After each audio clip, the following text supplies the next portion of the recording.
गाड़ी न्यूट्रल अच्छी कि ना मुझे चेकिंग कर दूसरी क्लच पूरा फुल कर दे कि ना स्टार्ट गाड़ी कर दूसरी तापर अब क्लच पूरा फुल कर देना 2 नंबर गियर मु पकई दूसरी तापर मु हैंड ब्रेक खोली दूसरी धीरे धीरे धीरे धीरे गाड़ी मु आग को बढ़े नौची एवं मु गाड़ी कंटा करी से धीरे धीरे धीरे कंटा उपर गाड़ी मु चढ़े दूसरी देखिए तो मुझे कंटा उपर को गाड़ी नहीं आसीगले एवं मु कंटा उपर ठीक गाड़ी छिड़ा लगे देखी दूसरी क्लच फुल करना न्यूट्रल कर दूसरी हैंड ब्रेक पकई दूसरी डीओ धरिकिना डोर खोलना मुझे तल खुली जाऊँगी कंटा करने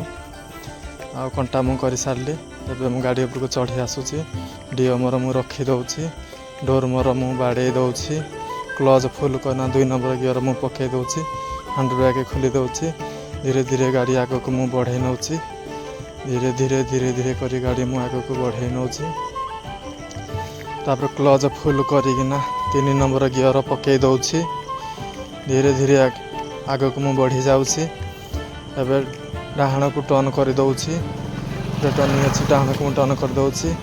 खाल ढीप अच्छी से गाड़ी मोर पूरा हली जाऊँगी आग को मु धीरे धीरे बढ़ी जाऊँगी